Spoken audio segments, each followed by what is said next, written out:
up, guys? How you doing?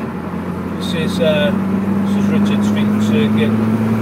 I thought I'd just do a quick video looking at the SR20VE engine that you can get, and if it's worth doing the transplant into whatever car you've got, be it Almera, Primera, Infiniti G20, Sentra if you're in the USA, etc, etc. Is it worth the hassle? If you've already got an SR20, is it worth going to the SR20VE?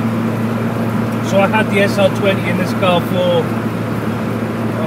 many years, and then we swapped over to the SR20VE. So I think I'm qualified to say if it's worth doing or not. So the biggest difference is obviously the power. I'm running the standard SR20DE ECU with an AFC Neo, and I've also advanced the ignition timing. And the top end, yes, the car is much faster. It's supposed to be, well, this is a GT, it's supposed to have 150 from the factory at the fly. The VE, this particular VE, is supposed to have 190 from the factory. Can you feel the extra 40 horsepower at the top end? Absolutely. What else? So we're just in third. Let's just floor it. So that's the VVL. There's 6,000 in the really close.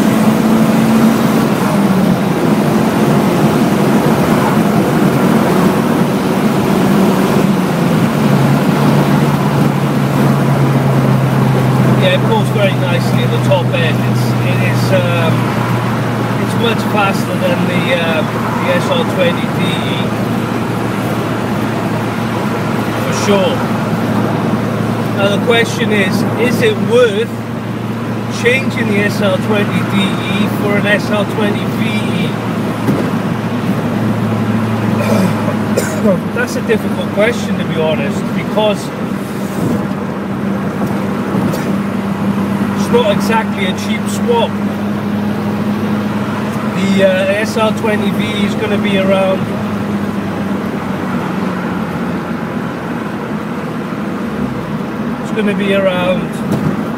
what, 1,500 pounds.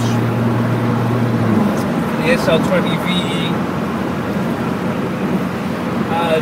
If you've got an SR20DE, obviously you've got the engine already. If you want extra power, you can just bolt the turbo kit to your SR20 for about £1,000, say 1,500 quid. I would say maximum. And the turbocharged SR20DE stock engine that was originally in good condition, you can have, I would say, 250, 300 horsepower. And the SR20VE is making 200. So really, if you've got a good condition SR20DE, I personally would not recommend an SR20VE. If you're looking for more power, I would definitely recommend putting a turbo kit on your SR20DE. If your SR20DE is not in great shape, you can rebuild the engine with forged pistons. You don't need to touch the rods or the crank, and you can get like a full engine rebuild. Is probably going to be around 500 to 800 quid if I'm guessing. I've never done it myself, but if I had to guess, I'd say that around there. So if your DE is not in good condition, then maybe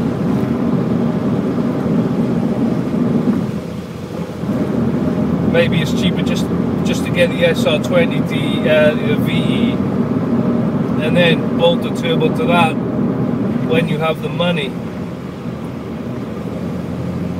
But excuse me.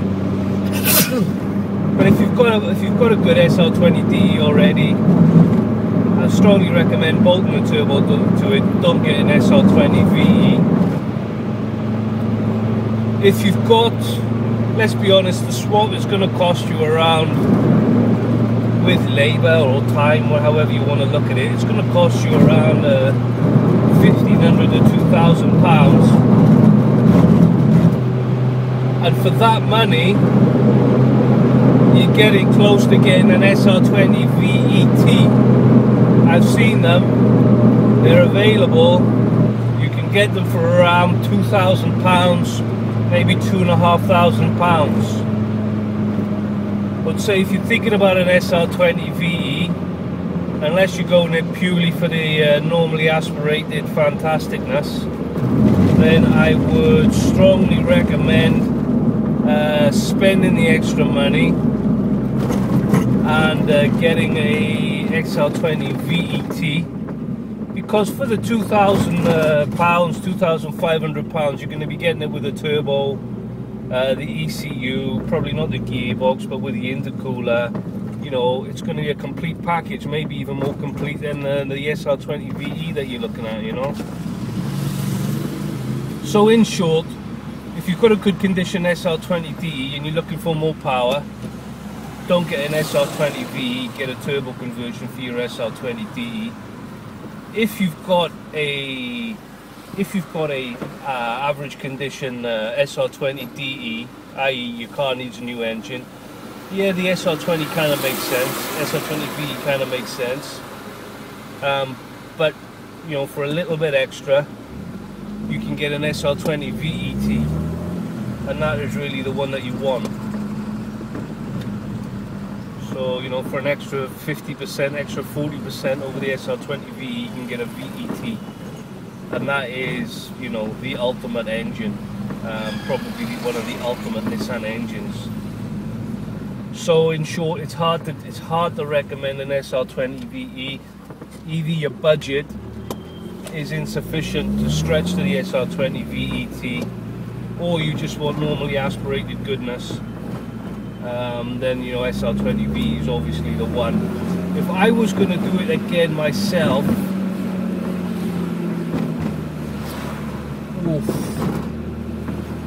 tough question now, you know. Easy to give advice, but what would I have done, knowing what I know now? It's a little bit different now, to be fair, because I've had this engine for 5 years, something like that. And at the time,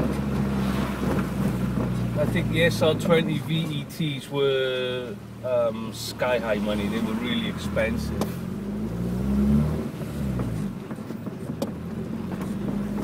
But if I was to do it again today, knowing what I know now,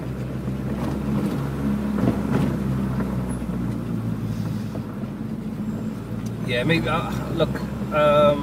yeah, maybe I would have looked harder for an SR20VE. I think I should have been more ambitious when I was looking for the engine. I didn't even really look for the SR20VETs. So yeah, if I was going to do it again, I would definitely try and stretch to a VET, because this car, it came with a header, and that's it. It came with a header, obviously the injectors, and that was it basically. Header and injectors. I came with a distributor as well. So yeah, not a lot really. But when you look at the SR20VETs, I think I've never seen them without starter motor, without maybe you can even get them with the alternator, you get them with the turbo, you get them with the header, you get them with the wiring harness, you get them with the ECU, you get it with the intercooler. It's a much more complete package actually, you know, so you definitely getting more for your money. So yeah, definitely try and stretch the VET if you can afford it. Yeah, so that's what I would do personally if I was going to do it again, stretch the VET.